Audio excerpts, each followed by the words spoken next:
dinamikanya cepat sekali. Kemudian isu di media itu juga bisa koalisi, bisa bareng, bisa pisah. Istilahnya hari ini kan yang kuat ini di survei kan GPPS tuh. Yang kuat ya satu Ganjar, satu Prabowo, itu yang paling kuat dulu. Nah, kalau bicara sama-sama ingin maju ya berarti bertanding kan gitu. Tapi namanya politik nggak jadi bertanding, bisa bareng-bareng bisa saja. Tapi fokus kita adalah ke Mas Ganjar.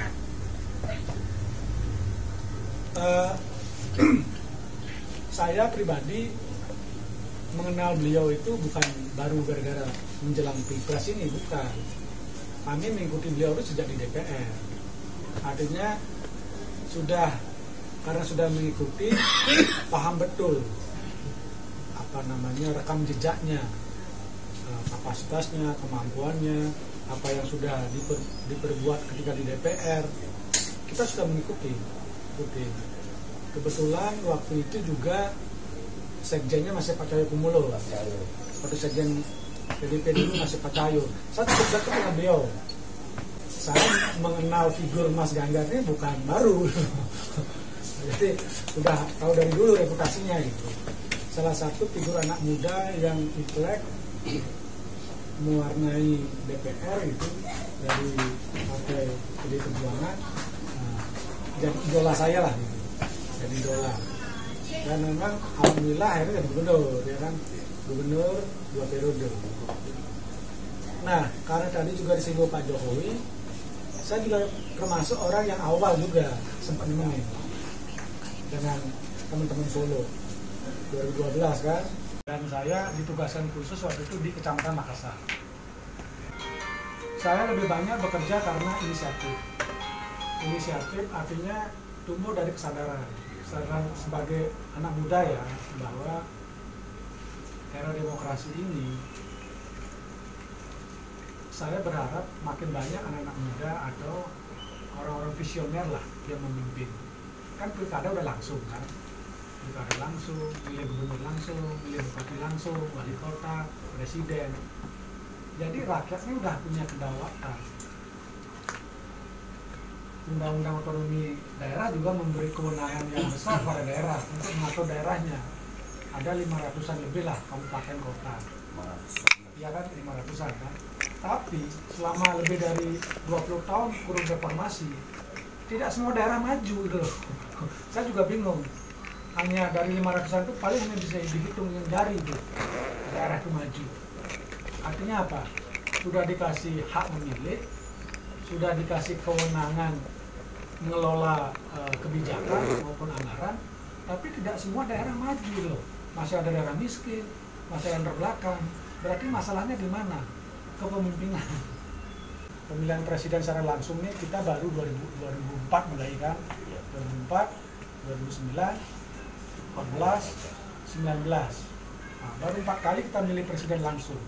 Jadi wajar mungkin track record tuh belum bisa dilihat sebagai apa namanya, panduan ya oleh seluruh masyarakat Indonesia.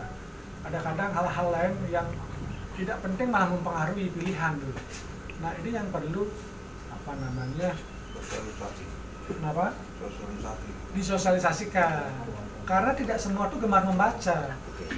Masyarakat Indonesia ini tingkat literasinya, gemar membacanya tuh masih paling bontot.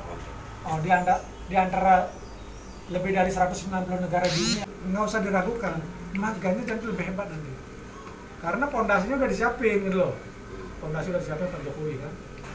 Jadi kita ini yang sudah usia-usia ikut meletakkan pondasi, ya kan, memilih pemimpin yang tepat, kan ikut meletakkan pondasi namanya nih, sama-sama berperan. Ini untuk siapa? Untuk anak-anak bapak dan cucu-cucunya gitu loh. Mereka nanti mendapatkan kemudahan gitu loh. Kita ikut sekarang ini berpartisipasi menjadi bagian yang meletakkan dasar itu. Itu kira-kira yang saya sampaikan sebagai pendahuluan ya. Nama saya belum ya. Ya, saya sering sekali gitu. Udah ngomong, kasihkan, lupa perkenalkan diri, nama saya siapa. Saya ini orang Bali. Nama saya Iketut Arta. Saya sudah mulai menulis tentang Pilpres ini tahun lalu. Saya juga suka nulis, Pak. Saya numpang tulisan saya itu di blognya Kompas. Karena saya Kompas banyak membaca. Jadi saya mulai nulis sana tentang memproyeksikan pemilu 2024. Tahun lalu saya udah nulis, ya kan? 2022 berarti kan? Nah, saya awalnya tulisan tentang Pilpres itu mulai dari orang menuntut syarat nyapres, presiden threshold. Saya ikut nulis gitu loh. Jadi Indonesia dan Amerika ini nggak bisa dibandingkan demokrasinya. Kalau di Amerika, ya kan, 2 tahun sebelum pemilu ada konvensi namanya. Jadi setiap orang boleh nyalon jadi presiden ke partai gitu loh. Mau pengacara, mau apa, mau pengusaha, nyalon dia, mendaftar. Setelah itu diadu dia di dalam, ya kan, diadu. Silakan berkampanye ke seluruh negara bagian tuh. Akhirnya keluarlah satu nama. Di partai yang satu lagi juga begitu, karena di sana ada 2 partai. Jadi mekanisme seperti itu. Nah di Indonesia ini kan beda, ya kan? Kita tahu capres itu baru kemarin kan, baru bulan April kan. Masalah Kaisang ini, kita kadang-kadang kita susah menebak pikirannya Pak Jokowi, ya kan? Di mindset saya sampai ini hari, Pak Jokowi itu Ganjar, belum berubah saya pikiran saya sampai hari ini. Tiba-tiba untuk Kaisang Depok dulu. Nah ini disambar sama PSI gitu loh. PSI nyamber dukung Kaisang gitu. Nah, kembali lagi apa pengaruhnya? Secara politik, pasti memiliki dampak pengaruh, ya kan? Misalnya Pak Jokowi sudah jelas-jelas PDI Perjuangan, Kaisang, Gibran jelas didukung oleh PDI Perjuangan, Bobi juga PDI Perjuangan. Tiba-tiba ada yang nilainya itu PSI, pasti orang akan berpikir macam-macam kan, ya kan? Ada persepsi lah, jangan-jangan Pak Jokowi ya. Itu pasti gitu. Pasti nggak ada baik sama mereka. Ya, ada psikologinya seperti itu. Mulailah dinarasikan, wah berarti Pak Jokowi udah mainin sama Bu Mega ini dan seterusnya. Tapi ingat bahwa Mas Ganjar ini berangkatnya dibandingkan Pak Jokowi ya punya kekuatan yang berbeda sedikit dengan Pak Jokowi. Kalau Mas Ganjar hari ini relatif diterima oleh kelompok muslim, kelompok pesantren, relatif diterima dibandingkan Pak Jokowi awalnya pres. Itu sebenarnya kemudahan kita, nilai tambahnya di daerah-daerah yang bukan basis partai nasionalis, cenderung partai-partai Islam misalnya. Mas Ganjar tidak dapat itu lebih menjual gitu. Artinya ini akan ada dalam psikologi tadi. Di satu pihak masyarakat punya pemikiran jangan-jangan Pak Jokowi setengah hati di sini dulu, kok bisa Kaisang dibiarin ke partai lain misalnya, itu pasti akan terjadi persepsi masyarakat seperti itu. Tapi nggak usah khawatir, kembali lagi saya bilang Mas Ganjar punya value sendiri di mata kelompok Islam. Mertuanya kan kiai gede. Nah, mertuanya kiai. Di antara kandidat paling religius deh, paling religius ya kalau ukurannya itu gitu ya, konteksnya Islam gitu, jadi lebih relatif bisa terima. Nah manuver Kaisang ini juga bisa jadi gini ya, kalau menurut saya kalau anak memang ini kemerdekaan kan, si anak sudah dewasa, boleh mengambil sebuah sikap, tapi orang tuanya ya pasti tahu gitu, logikanya kan. Makanya jaga nama orang tua. Justru ya, positifnya kalau saya mengambil sisi positif ya, kalau saya mengambil sisi positif, kenapa Kaisang lari ke PSI? Karena yang dilirik Kaisang, dilirik PSI untuk Kaisang itu kan Kaisang direkrut untuk PSI akan dinobatkan sebagai ketua umum. Dan setelah nanti ketua umum belum tentu setia sama Prabowo. Itu manuver juga. Kalau soal kenapa Pak Jokowi diem aja? Loh, Pak Jokowi demokratis. Masing-masing punya hak asasi untuk menentukan pilihannya masing-masing. Etika politik itu udah nggak benar, nggak bisa. Gimana pun ya gini loh. Dia kan presiden itu seluruh Indonesia. Untuk pandangan keluar menunjuk situ. Nah, kenapa dalam keluarga itu kok bisa pecah? Itu yang kurang bagus. Di satu pihak, PSI mungkin ingin hanya untuk mengacaukan aja, saya pikir itu hanya PSI kan ingin mencapai 4%. Ya, setiap partai politik, terutama partai politik yang belum lolos Senayan, pasti ingin meraih suara minimal 4%. Ya kan? Untuk bisa meyakinkan dipilih oleh rakyat, dia punya figur, ya kan? Nah, si PSI ini mencoba menarik Kaisar yang notabene anak presiden, siapa tahu bisa jadi magnet, kan begitu. Itu sah-sah saja dalam perspektif PSI, kan begitu. Sekarang dalam perspektif Pak Sugeng, dalam perspektif etika, kan ini kopinya separuh aja ya kan. Pak Jokowi ini kan sudah dari awal kader partai PDIP, ya kan. Gibran juga bajunya sudah merah, PDIP. Bobi juga ya. Masyarakat Indonesia tahunya ini keluarga PDIP. Tapi tiba-tiba Kaisang nyeleneh, ini kan jadi pertanyaan juga gitu loh.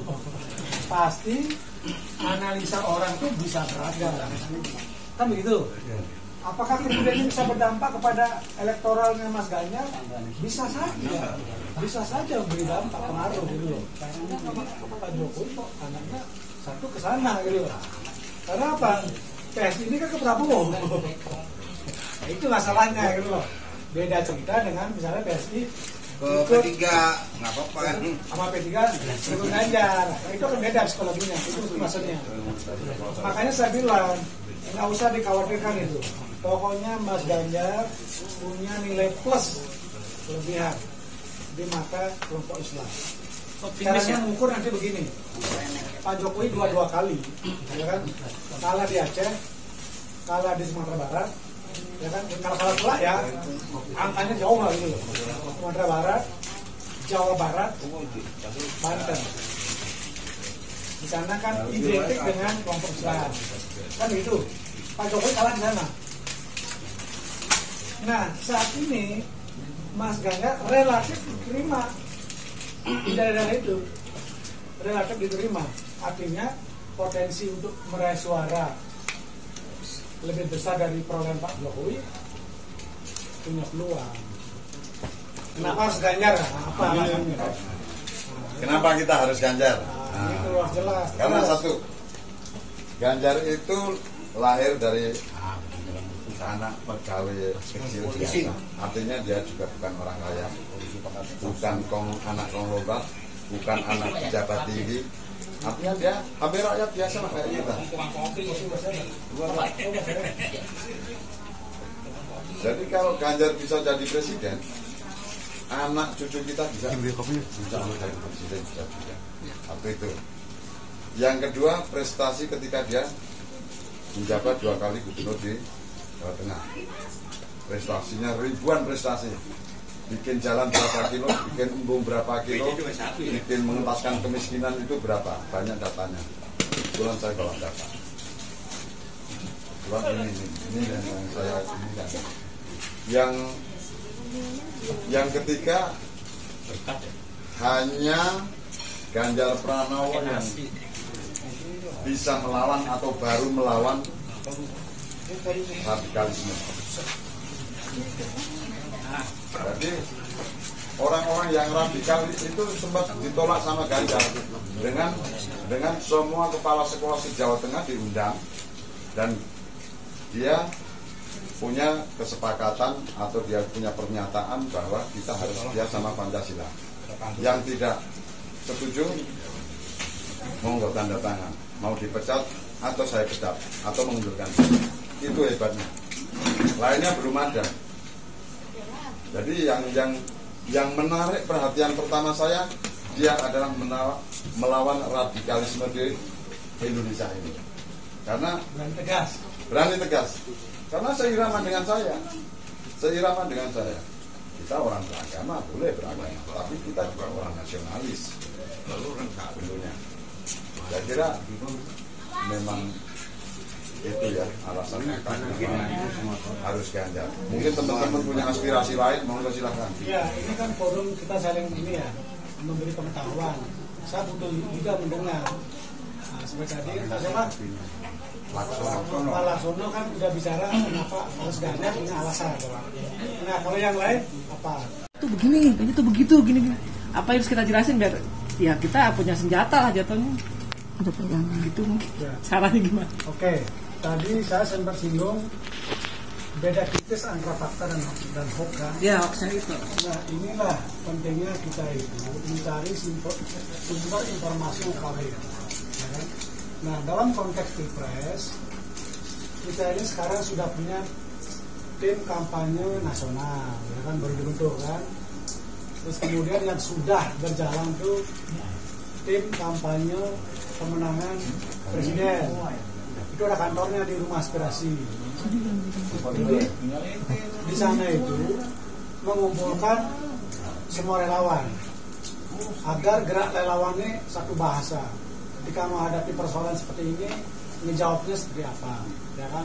Ada tim IT-nya, ada mungkin atribut kaos, ada mungkin stiker dan seterusnya.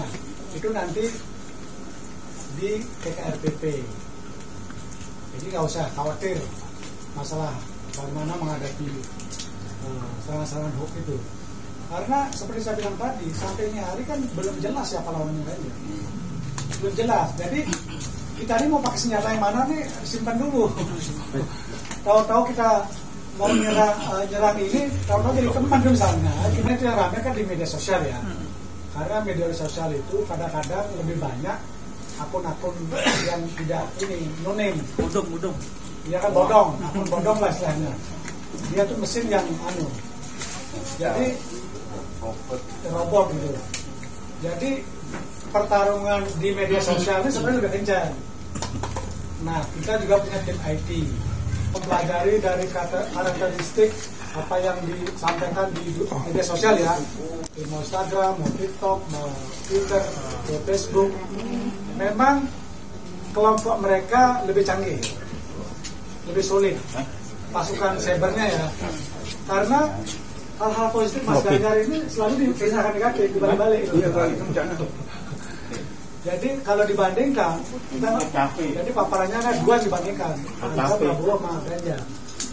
Pembicaraan negatif tentang Ganjar itu di media sosial itu 3 kali lipat dari Prabowo. Itu menunjukkan bahwa pasukan cyber mereka itu lebih tangguh. Dia bisa memberitakan Mas Ganjar yang sudah segudang prestasi, diberitakan negatifnya itu 3 kali lipat. Nah, jadi itu adalah akun-akun renak itu banyakkan, akun robot. Nah, mudah-mudahan tim IT kita ini bisa mengimbangi, ya kan? Nah, kembali lagi karena lawan kita belum jelas. Nanti kalau kita serang ini, tahu-tahu yang benar nanti ini lawannya ya lingkungan juga kita. Jadi sebaiknya ya udah, ya penting kita bisa redam dulu, gitu. Sampai kemudian pasti di KPU siapa sebenarnya lawannya. Nah, berarti senjatanya udah diarahkan ke sana untuk serangan serangan cybernya gitu. Kalau mau melawan, bantah dengan data. Data aja pakai. Nah, itu benar, data dipakai. Misalnya dijelek-jelekin bilang apa misalnya, tingkat kemiskinan Jawa Tengah ini begini. Hasil aja data sumber BPS dulu. Memang Mas Ganjar ini mewarisi daerah Jawa Tengah yang miskin dari dulu gitu loh. Ya kan, setelah Banten gitu loh. Tapi setelah beliau itu kemajuannya udah banyak. Progres. Itu yang dilihat, berarti kan gubernurnya kerja gitu loh. Tuh. Nah, data itu yang disuguhkan sehingga orang tidak bisa menghindar dari sana. Terutama anak muda ya, kelompok milenial dan Z ini. Jadi harus rajin mendata. Waktu penolakan Israel, elektabilitas Mas Ganjar sempat turun tuh, ya kan, sempat jatuh turun. Ya karena itu kan ada sentimen emosional ya, sesaat itu loh. Tanpa misalnya menggali kenapa itu sampai timbul gitu. Kan harusnya seperti itu. Tapi karena emosional, kesenangan gua dirampas ya. Semacam emosional gitu. Gua harusnya begini, jadi nggak nonton nih misalnya. Itu kan namanya emosional sesaat. Itu cukup membuat elektabilitas Mas Ganjar cukup turun drastis. Tapi hari ini ya, per hari ini ya, surveinya sudah naik. Mas Ganjar sudah kembali leading. Ini harus dijaga, dirawat dengan narasi-narasi positif, data. Nggak usah kita jelek-jelekin orang gitu, ya kan? Jadi bangun narasi positif, jangan ikut-ikutan menebar hoax, kasih aja data. Terus kemudian suguhkan saja bagaimana Mas Ganjar dengan keluarga gitu, ya kan, anaknya, istrinya gitu loh. Udah, yang lain udah keok pasti gitu. Nah, itu kira-kira ya. Ini semua ini masih teka-teki, masih misteri siapa lawannya Ganjar. Nah, ini terkait dengan itu, cawapres itu tergantung dinamikanya ini. Saya sedari awal tidak mau main di wilayah itu, cawapres. Karena tugas berat saya bilang sama kawan-kawan, teman-teman relawan, tugas kita ini adalah mengantarkan Mas Ganjar sudah dicapreskan sama Bu Mega. Udah, tinggal itu aja. Mau siapa wakilnya terserah. Itu kalau saya gitu loh. Karena saya nggak bawa cawapres. Udah, capres aja Mas Ganjar. Mau besok siapa cawapres terserah. Itu udah menjawab ya. Tapi yang hal lainnya yang harus dipertimbangkan waktu 2019 Prof Mahfud udah siap jadi cawapres karena sudah diperintahkan pakai jas, pakai ini, pakai kemeja putih gitu. Tiba-tiba Maruf Amin. Nah itu loh, kita juga nggak tahu. Itu jadi nggak bisa makna ini Ridwan Kamil. Iya, itu kan makanya. Nama-namanya kan banyak beredar, ya kan? Nggak bisa hitungan matematika, nggak bisa ini. Untuk cawapres ini, karena dinamikanya kencang sekali ini.